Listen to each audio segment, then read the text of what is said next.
all for joining, and I'm going to pass this over to Jackie DeLuey. Hi, everyone. Thank you all for joining us this morning. I just wanted to let you know, if you don't know who I am, I'm the Youth and Family Services Coordinator for the town of New Canaan. I work in the Town Hall Annex building with the Human Services Department. So if anyone is looking to reach me at any point, if you went to the newcanaan.info website and looked up Human Services, I'm listed as there's 4 of us that work here. So I get to work with any youth and families under the age of 18. So it's a great role. Please reach out to me for any reason. So this event actually was scheduled to go in March. And of course, due to COVID, we had to postpone it. But I knew that we needed to revisit this event because this will always be a serious issue. I know we all try to protect our mental health and cope with uncertainty, especially during this time. It's more important than ever for us to be there for each other and take steps to prevent suicide. We don't have to be mental health professionals to make a difference. There's simple things that we can do to safeguard our mental health, and we don't have to do it alone. My paper is blowing around. We will learn warning signs for suicide and what to do if you're worried about someone that's struggling, how to have a conversation about your own mental health or someone else's, how to bring mental health awareness or education to the New Canaan community whenever and wherever we can. We always need to be learning new ways to help save each other's lives. Today, our presenter, Denique Weidema-Lewis, will help us understand how talk saves lives.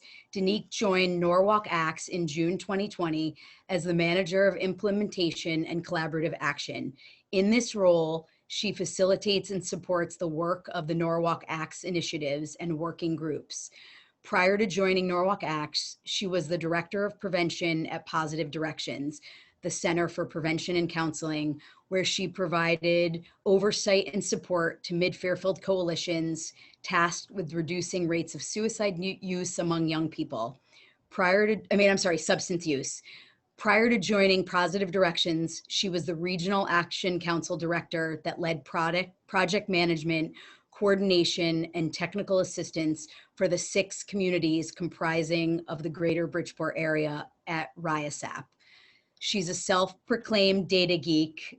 She always is ready to uncover the underlying factors which contribute to community conditions. With prior experience working within a youth service bureau, she is a strong believer in encouraging youth voice. She is a dynamic trainer, facilitator who is dialogue education trained and holds multiple training certifications in evidence-based programs. Denique is a national and international workshop presenter, having provided workshops for the National Prevention Network and Community Anti-Drug Coalitions of America, CADCA. Denique received her Bachelor's of Science in English from Southern Connecticut State University. She currently lives in Bridgeport with her husband and their 5 young children. She currently services as the board chair of the Connecticut chapter of the American Foundation for Suicide Prevention. So we welcome her now. Thank you, Denique. Always a lot to kind of listen to someone else talk about you. So in the spirit of kind of the times that we live in, yes, I have 5 children, 3 of which are also online doing remote work. So hopefully everything will work according to plan, and we will get straight into it. So I'm going to share my screen because this presentation is kind of PowerPoint based, and we will get into it, right? Right. So thank you for having me. A little bit before kind of I start with the full presentation, a little bit about AFSP. So our mission is to save lives and bring hope to those affected by suicide. So AFSP is a national organization. There are chapters in all 50 states, but really it started in 1987, really with researchers and families, or who we call loss survivors, that really wanted to take action related to suicide. So it's both combining that science and grassroots to really create this movement. Some kind of key features of AFSP as a nonprofit organization is that we are the leading national nonprofit dedicated to suicide prevention, science, ensuring that those who are personally affected are also linked with mental health professionals. We work with communities, and we are the largest organization that is investing in research and education. So really kind of speaking to the work that we do on a national level that then trickles down into what we do as a state. So I love this slide because it really is pretty succinct of all the different components of the work. So really kind of steeped in research and really having those research dollars continue to learn more about the prevention of suicide, advocacy, so really encouraging legislation to be passed to support mental health and suicide prevention, prevention education, which is a little bit of what we're experiencing this morning, in addition to the other things that we offer for free through our communities. Our ISP, or interactive screening program, is a screener that we offer for free also online. Loss and healing, related to all the work that we do with loss survivors and their family, and really ensuring that we bring hope. And then obviously the work is all encapsulated within each individual chapter that is led by volunteers. So now let's get into it. So talk saves lives. I had mentioned kind of before the presentation that I'm kind of a loosey-goosey presenter. I don't mind questions that are coming in the middle of presentations. I know that you all are muted, but please use the chat feature, and I'll try to answer anything that comes my way. But hopefully it's pretty self-explanatory. And in some of these slides, there is an outline. So really what we're going to be talking about is suicide related as a public health issue. So I think that more now than ever, we have started to really look at it from that perspective and really ensure the prevention of suicide as much as possible, because we know that it can be prevented.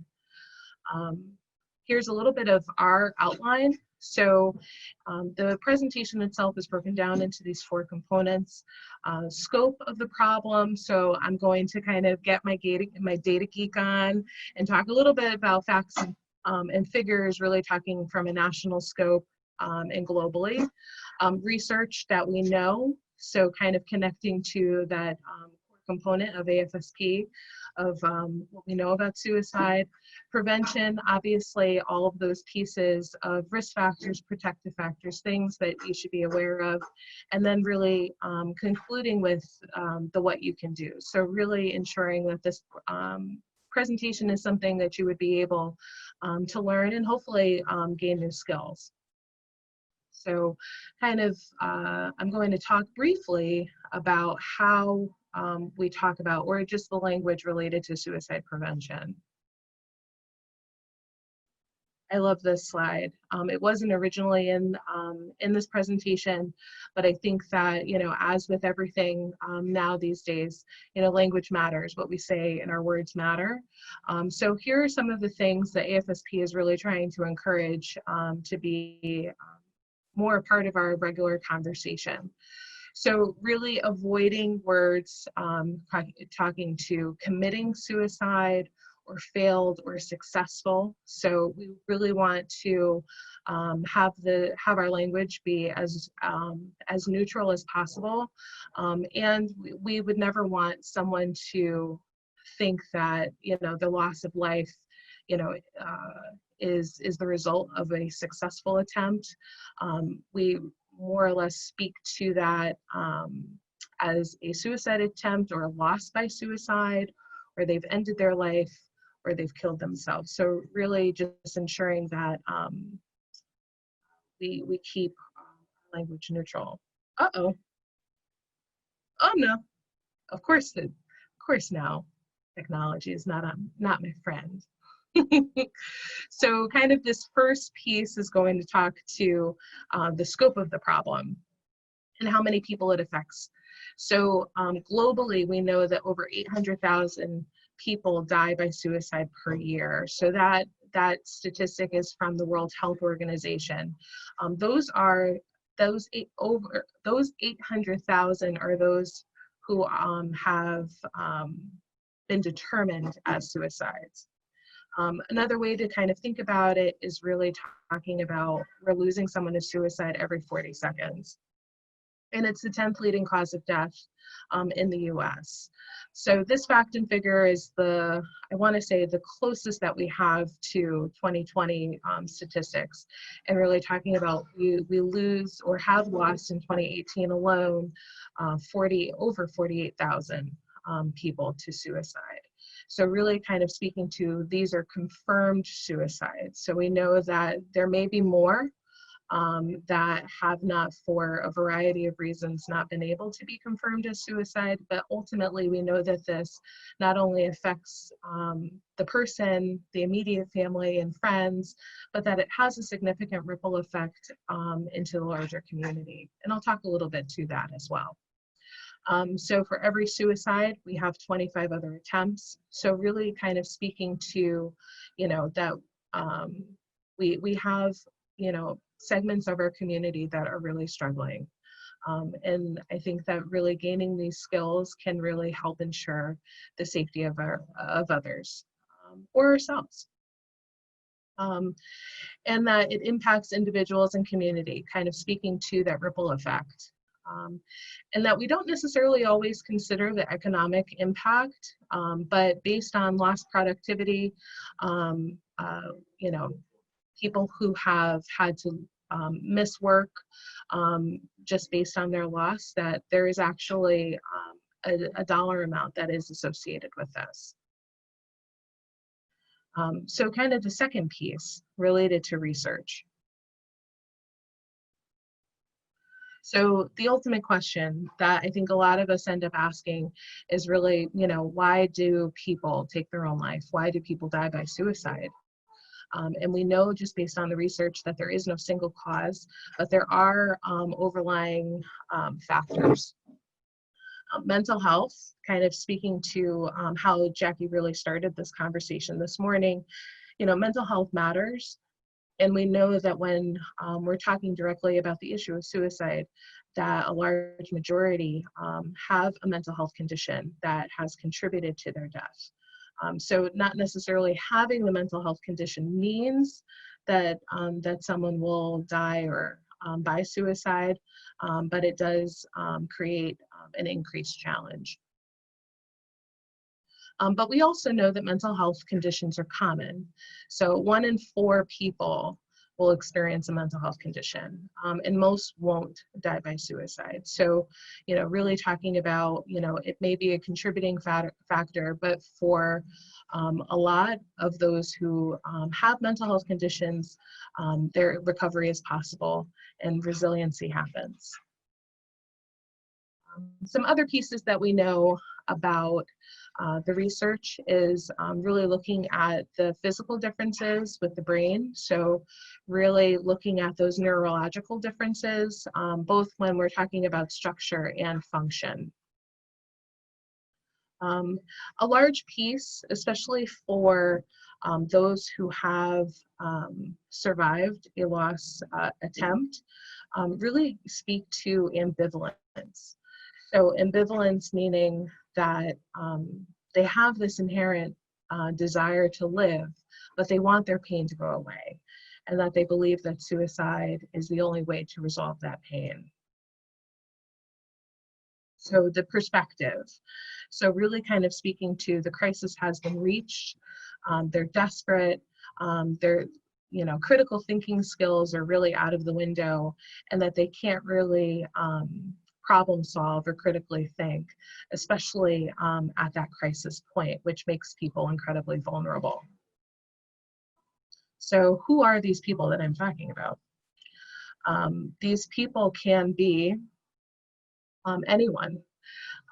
We know that in the state of Connecticut, there has been a large portion of work done related to young people, to our veteran community, those who are in transition. So whatever significant transition, if we're talking about young people, it can mean, you know, transitioning from middle school to high school to, you know, college or, you know, secondary life.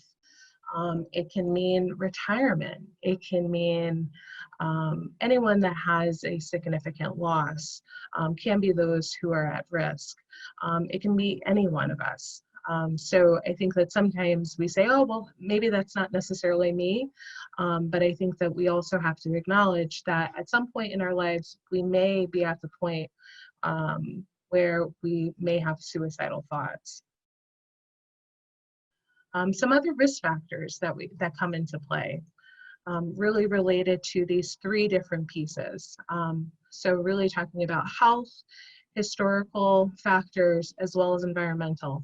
And the next couple of slides will do a brief breakdown of what those risk factors look like. So obviously health factors. So I already talked about, you know, a contributing mental health condition can be a significant risk factor.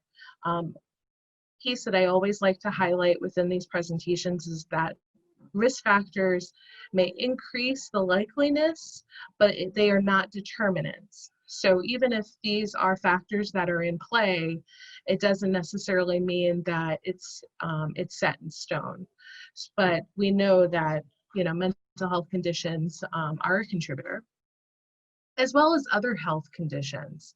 So really talking to those who may have chronic health conditions or head injuries, that those put people more at risk. Historical factors. So family history of suicide. That one is significant. So we know that those who are connected to a suicide loss, whether it's a family member or a very close friend, that they are at an elevated risk for suicide themselves. Other piece too is really related to this family history of mental health conditions. I think that we've done a really great job within our medical community to really talk about family history in relation to cancer or to high cholesterol, diabetes.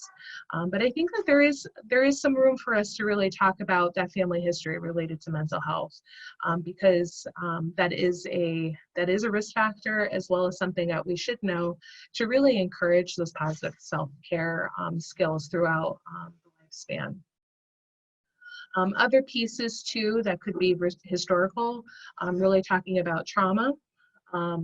Previous suicide attempts, so really talking about that this is a vulnerable person who has attempted, that is also at an increased risk, as well as any other significant loss. So it can mean, you know, the death of a loved one, but it can also be a loss of a relationship. So really kind of taking those factors into account. And then the other environmental factors, so kind of like that third piece of that Venn diagram, access to lethal means. So what is that? So it can mean if you are in a family who owns firearms, it could mean access to firearms. There is a portion of the work that AFSP does related to education, really related to, you know, how we can safely have firearms. Access can also mean prescriptions. So I know that, you know, Jackie within her role really talks a lot about safe disposal of prescription drugs. I'm pretty sure in New Canaan you have a prescription drop box. You know, so all of those pieces, when we're talking about even in issues that are related to the opioid epidemic, are also protective factors that that keep people safe from what this access point can be. Other environmental factors, especially when we talk about young people, is related to contagion. So, you know, going back to that first slide about language matters, and really the way that we talk about those who we have lost has an impact. And we know that, you know, we're trying to limit contagion as much as possible, as well as really encouraging those self-care skills and supports. Prolonged stress. and other stressful life events. So what other people may see is just that we may be down, we may not necessarily be doing what we've been known to do, but here are some of the factors that they may not know. They may not know that, you know, my mom suffers from depression, or that I have depression, or that work is really stressful, and that I may be using substances more often than I'm actually even admitting. So kind of really looking at the full picture as much as possible to know what people who are thinking of suicide may be thinking or may be experiencing. So importance of research. Like I said, AFSP is leading the way in regards to that. So really looking at those biomarkers and brain development, making sure that there's a lot of research going into what therapies are best effective, interventions that people may take. Sometimes we're even talking about interventions being carbon dioxide monitors in cars, or really ensuring those pieces, and medication if that's the choice of the person. So really kind of speaking to, you know, this is what we know currently, and that there's more to uncover, but we know that the research will continue to shine a light on this issue. So now I'm going into the third piece of our conversation, really around prevention and what you can do.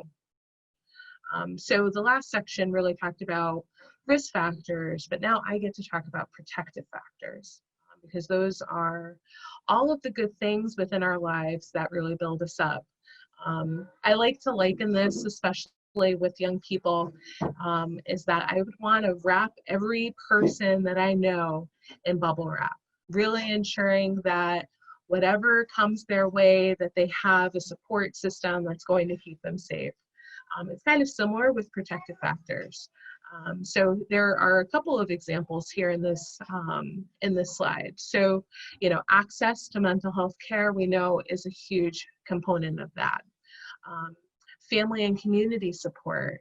So really being connected is a huge protective factor, especially when we have people who may be at risk of suicide that may be withdrawing. So really staying connected to family, friends, and their community and staying active is important. Problem-solving skills. So I spoke, I think, at the beginning around kind of that crisis point. So when we know that the crisis point, that this person has limited thinking ability, to be able to have a person in their life, or for them to at least have the skill to problem solve, then that itself is also a factor to keep in mind. And the other protective factor can be related to culture and religious beliefs. So all of those different pieces, in addition to others, can be, sorry, like I said, kids. A piece of what these protective factors can look like, and that there are a myriad of more, but really kind of speaking to what are the things, and encouraging people to think about what are the things that really build you up and keep you going every day, that are positive, and keep you connected to others. So like I've already mentioned, mental health care is a huge ingredient to preventing suicide.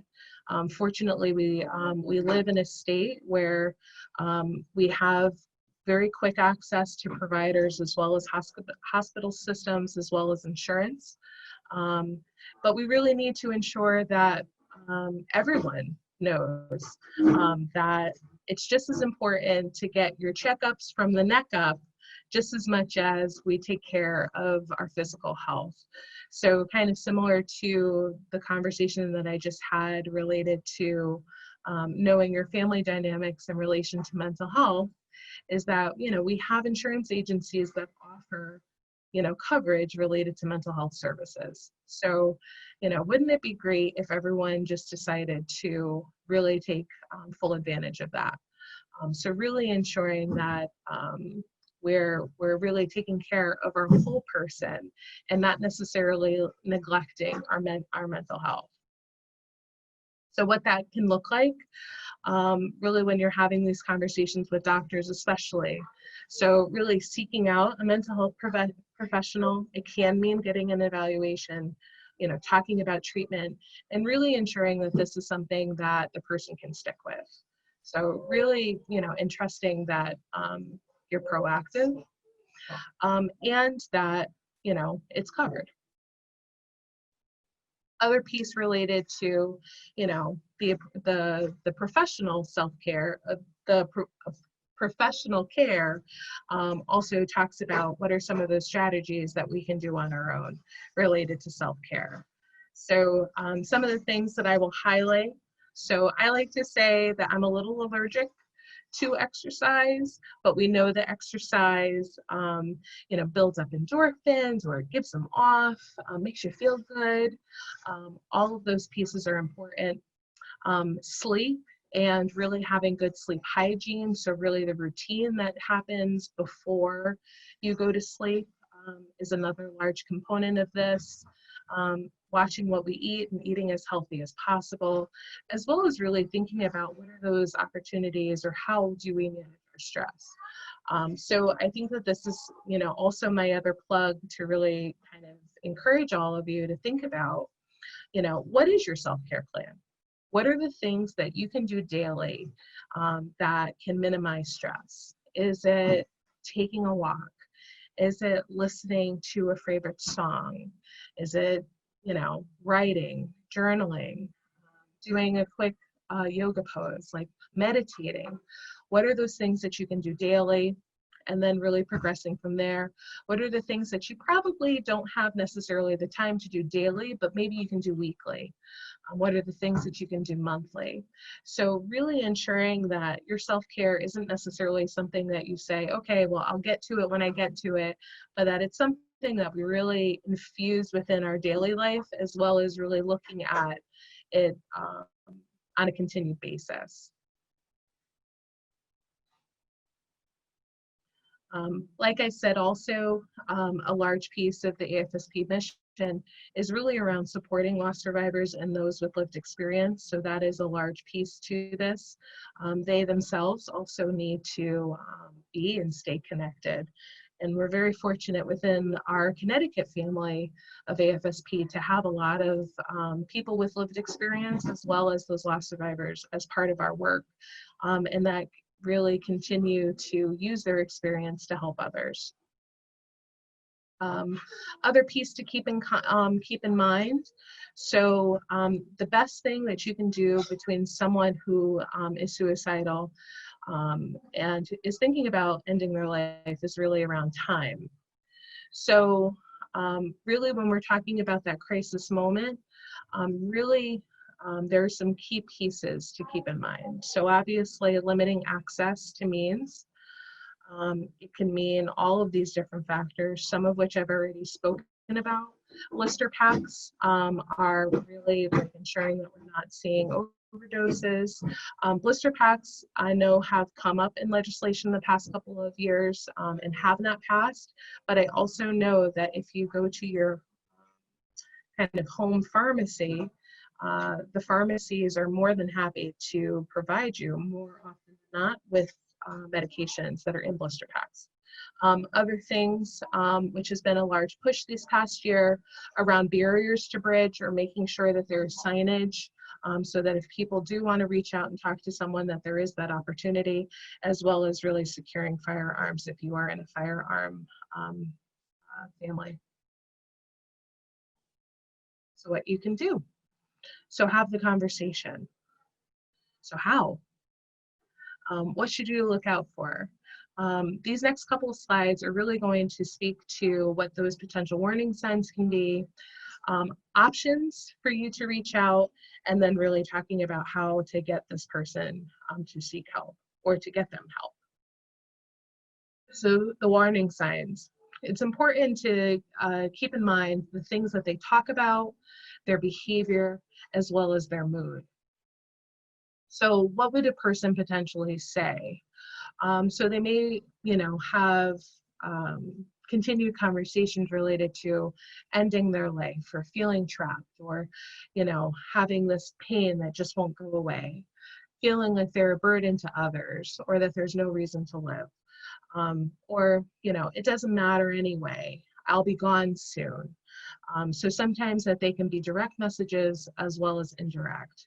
So really kind of is our opportunity to really think about, how do we actively listen? Are we really picking up on those clues? Other pieces related to behavior, it's not just about what people say, it's about how they behave. So, are they using substances more often? Are they having sleeping issues, which could contribute to a loss of critical thinking skills? Are they acting recklessly? Maybe, speeding, maybe getting into more fights. A large piece of this related to behavior is around kind of this bullet point around withdrawing. So withdrawing from activities and not replacing them is a large piece that we see that is coming out of the research. So, really speaks to the importance of staying connected, but withdrawal is a large risk. Withdrawal as well as isolation from families and friends, looking for those potential access points, and another piece related to the research as well as what we know about behavior is giving away possessions. So really other things to keep in mind. And then really kind of speaking to mood. So are they just not the person that you've known them to be? All of these factors can be something that you take into account when you really think about how you can support someone. Sometimes the questions that I get asked, especially during these presentations or other presentations that I do, are like, well, what if it isn't suicide? What if they get mad that I even ask that if this is suicide? And I like to bring it back to, kind of this slide, that if it's things that they're talking about, if it's behaviors that you kind of see, or they're just like in this very depressed mood, then it is a reason to reach out. Does this mean that it's suicide? Maybe, but maybe not. But it is obviously a potential warning sign that this person is experiencing some other sort of crisis. So always something to keep in mind. So trust your gut. Our gut tells us everything that we need to know. And if there's just something that just doesn't feel right, assume that you will be the only person that will reach out. And to really be bold and fearless when really asking about suicide. So how do you reach out? What are the steps that you can do? So obviously, best scenario is really talking with them privately, and also listening. This is a large piece. So just like when we're talking about ambivalence, that, people have an inherent will to live, but they want their pain to go away, that listening to their story really allows us to understand what those root causes are. So was it a significant loss? Did they lose a job? Did they lose a relationship? Did they get, medical news that now they're grappling with figuring out how to deal with? So really that listening piece cannot be understated, that is a large piece. Expressing concern and caring as it's appropriate to you. So what are the things that you can say? Thank you for telling me. I'm sure that this was really hard for you to say. I care about you. Thank you for telling me. Really, expressing concern and caring in the way that it makes the most sense for us. Bullet number 4.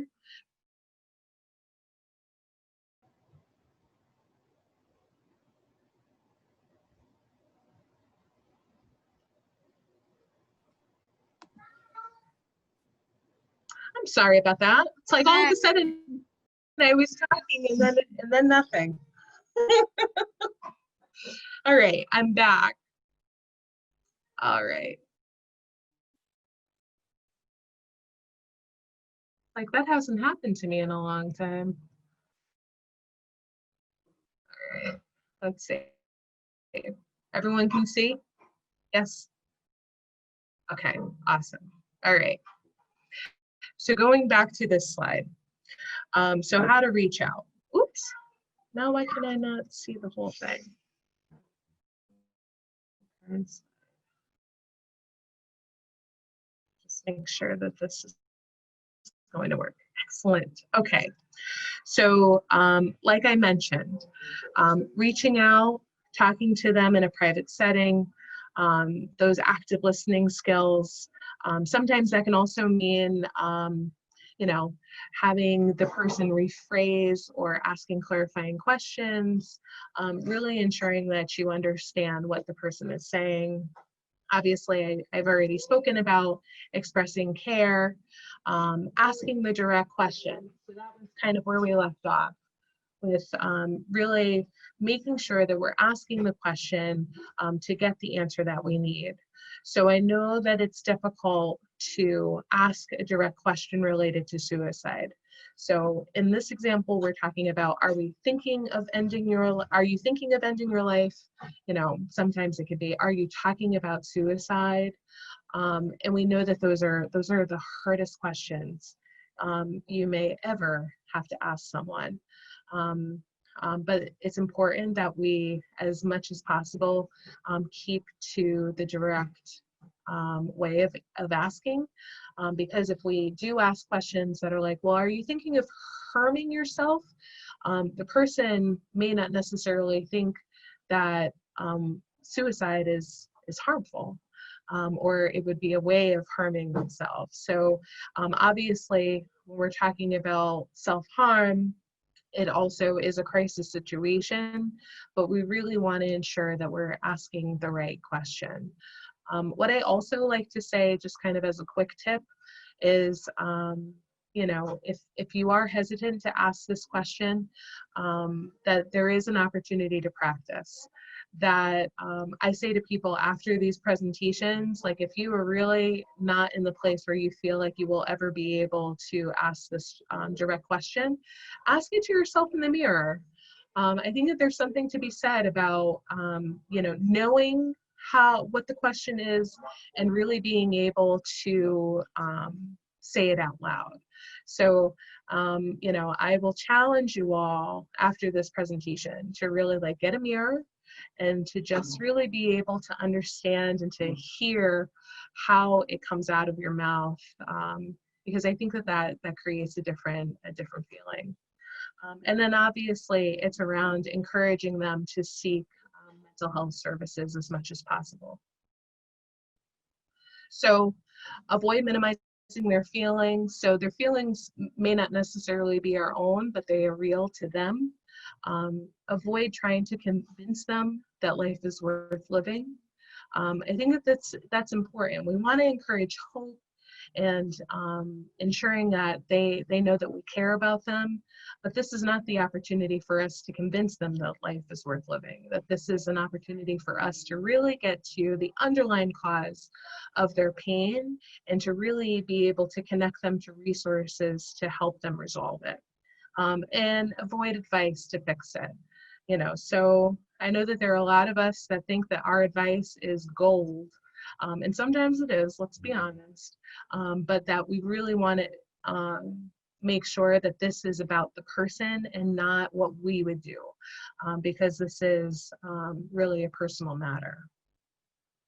So some other pieces to really consider, especially when we're at the crisis point, or it can potentially be at the crisis point, is to stay with them.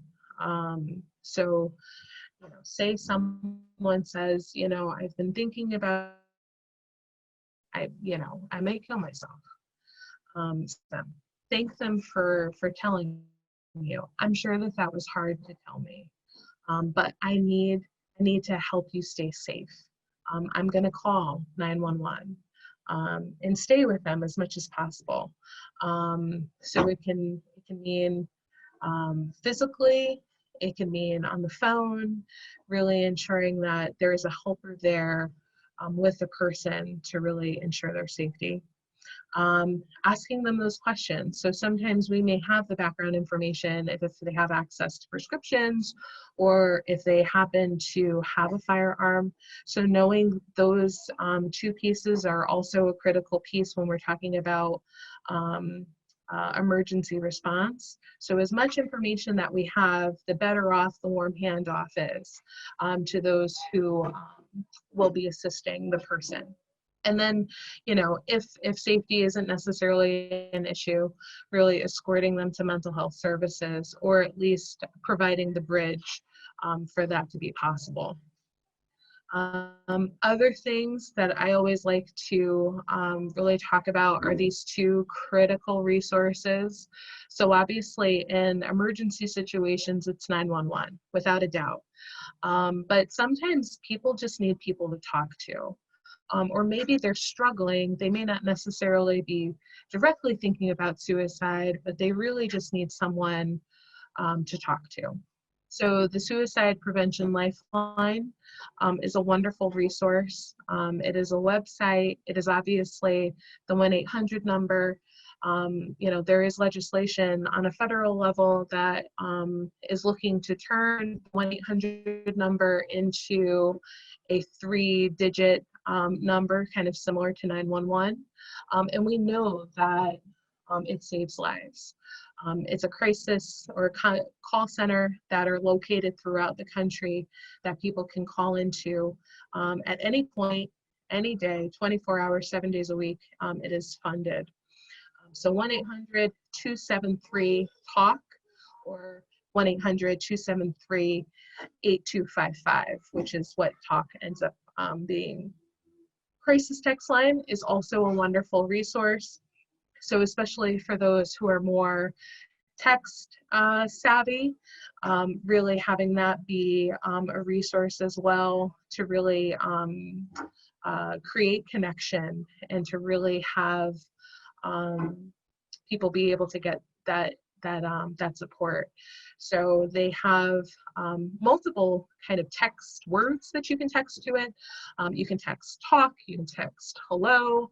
There is this Connecticut specific one. I think if you text CT to 741-741, which is all of the numbers on the left side of your keypad upside down, that those are the ways to be in contact with them as well, which is also 24 hours a day, 7 days a week. So really kind of speaking to, you know, fortunately we have like a plethora of local and regional resources, but we also have these incredible national resources as well. And then obviously, you know, in emergencies or in crisis, really talking to 911. I think another key piece to us being in Fairfield County is that we're very fortunate to have police departments that have crisis response teams. So we have police officers who are have a higher level of mental health training that are really there to assist in these kinds of emergencies. So also something to keep in mind. You can request no sirens. You know, no lights, no sirens, really trying to minimize the anxiety for those who may be transported to care. So, you know, really having that be an option as well.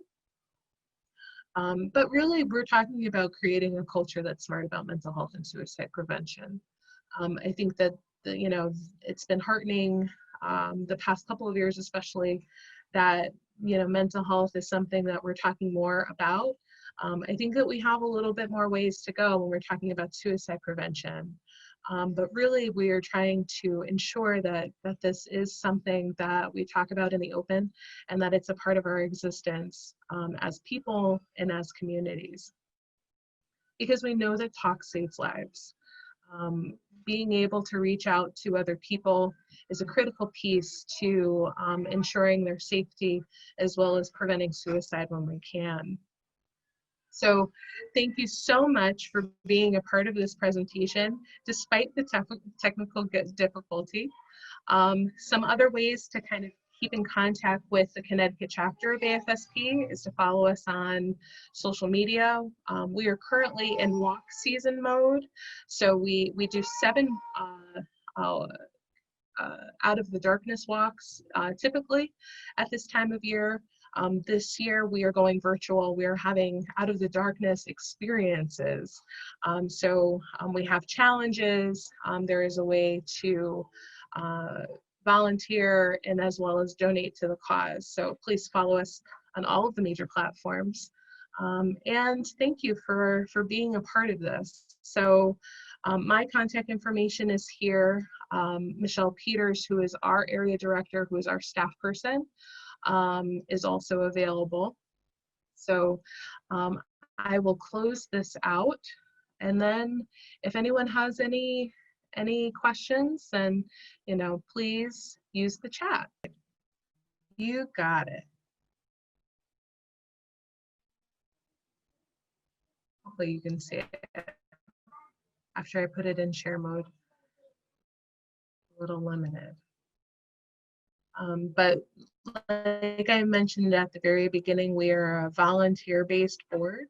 So right now I am in year 2 of being chapter chair, and I will be sunsetting on that work soon. I've been with AFSP as a volunteer for the past 6 years.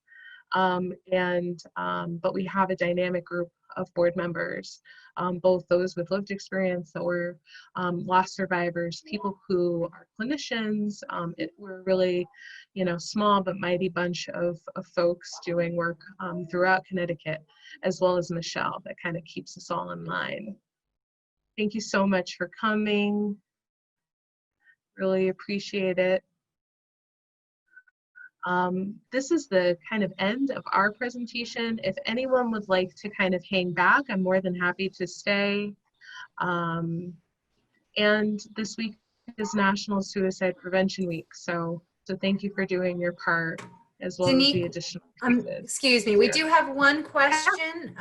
Ralph Scott would like to ask a question. I just unmuted him. Ralph, can you? Yeah, Great. it was, are you hearing me now?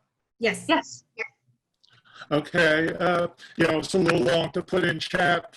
I was informed of somebody I just barely knew that they were suicidal in nature, and I informed a couple of people to follow up on the matter, and sometime later I found that they committed suicide. I got back to the 2 individuals and they said, we reached out, but there wasn't a willingness to contact back. I guess in the end run, there's no way of forcing somebody to talk if they don't want to talk, but it comes to mind now, mentioning this person to somebody like yourself. You probably have techniques to open the door better than, say, this was a minister and a leader of a meditation group. Yeah, that's so sorry to hear that. I think that, we always grapple with that for the most part, we know that people, when they have the ability to kind of talk about what pain they've experienced, that it's almost a relief. But we know that sometimes there are those that we still continue to lose by suicide, which is unfortunate. I think that the largest piece to a lot of the work that we do is really ensuring, kind of similar to what you did, Ralph, is really, connecting the person who is struggling to those who may be in a better position to help. Because, that is sometimes the critical piece that is missing to a lot of this work. But we also know that unfortunately we do still lose people by suicide, whether it's based on, the timing or the willingness. So I think that you're really bringing up a relevant question. I'm sorry for your loss. Maybe you feel, being very involved in the field, that you do have certain approaches and techniques that, say, somebody that cares, like a minister or something, wouldn't have to get the person to open up. You know, that part I don't necessarily know. So AFSP had started to do last year some work really related to our faith-based, communities around, kind of strengthening their own resources. And I don't necessarily know within that community what the training is for ministers or for clergy folk to be able to administer that help. But I think that it's always around, I think that the large piece with AFSP is always around, ensuring that they at least have the primary skills. I think that, but it also means, the willingness of the participant. We can only do so much. We really need to ensure that, it's in tandem with the person, and that sometimes that isn't necessarily as possible as we would want. But very good question, and I think Thank it's you. something that I'll raise with National, because I think that really being able to reach out to our faith-based community, they are obviously a place where people try to find healing, but really being able to also support them in a significant way is important. Thank you. All right, so you're welcome. Have another question. What's the best way to learn about the mental health resources available in Connecticut? Okay, that one's a good one.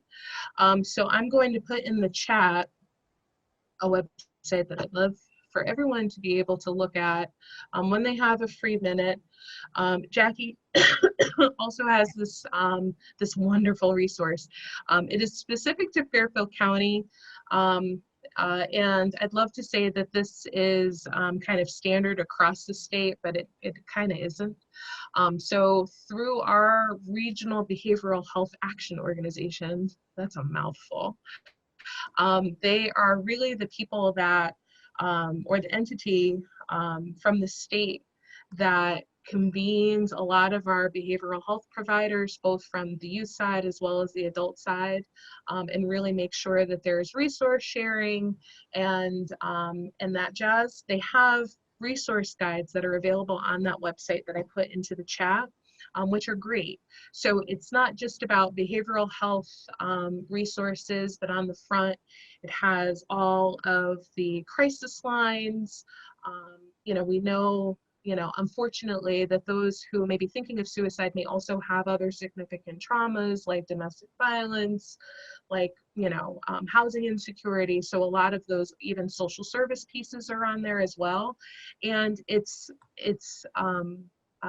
bite-sized, so it's 4 pages long. It's not an exhaustive list, but really that these are all of the resources that are available kind of within our sub-region. So there's one resource that's related to Greenwich to Westport resources, as well as one that encompasses Greater Bridgeport. But fortunately, as a county, we can, traffic willing, can get it anywhere, in a reasonable amount of time. So I would say that would be a wonderful place.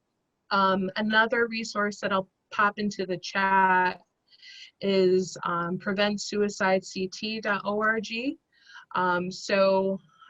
Many years ago, over 12 years ago, I want to say, the Connecticut Suicide Advisory Board was formed. So this is a statewide entity with a lot of different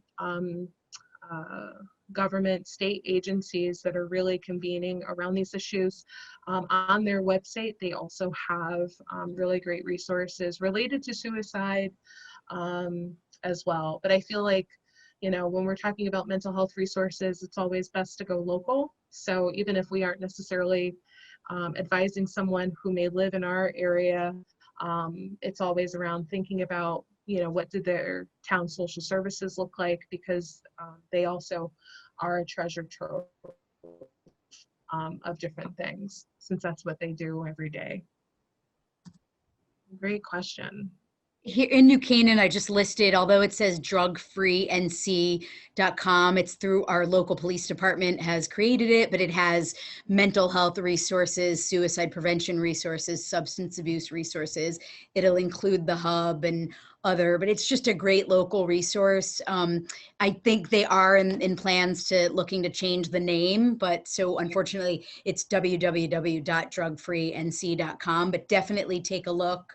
There's really great information, and we have someone dedicated to constantly adding information there and streamlining that. Oh. Sorry, Cheryl, I sent it to Ralph privately. Oh God, I need some technology help myself.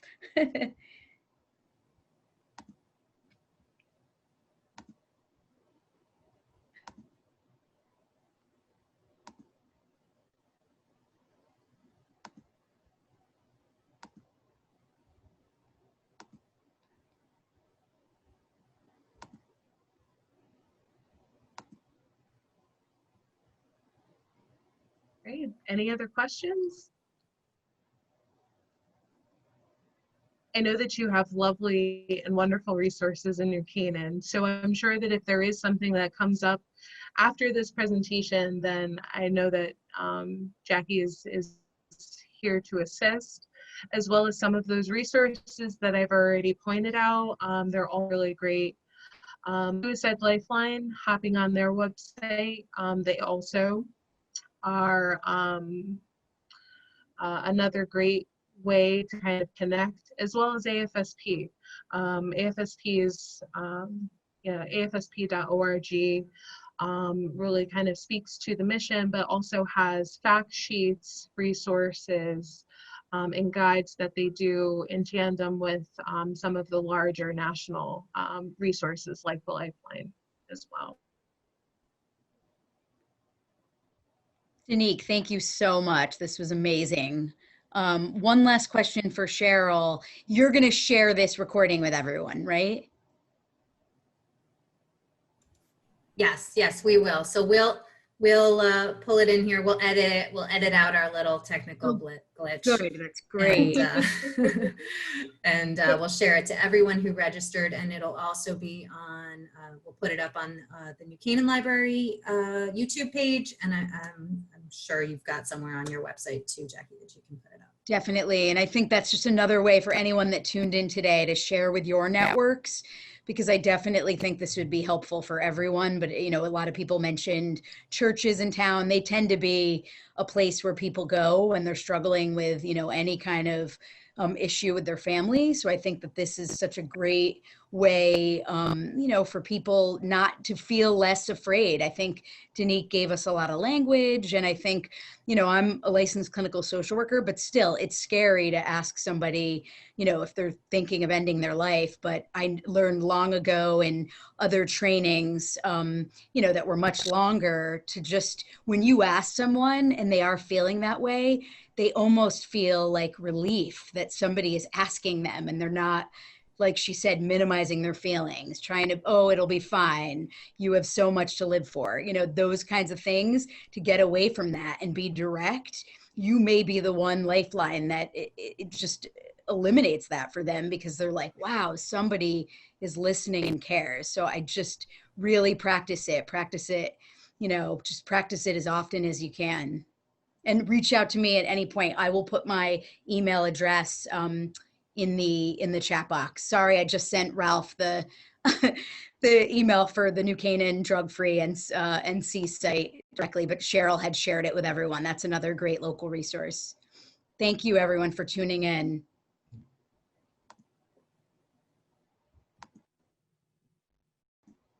Thank you.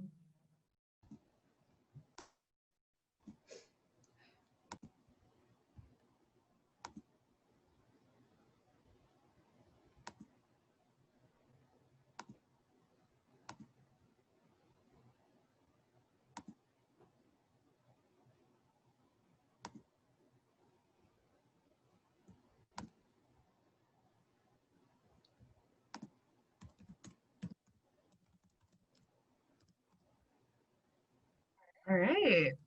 I'm just dropping my email. Sorry, it's taken me a minute. Oh,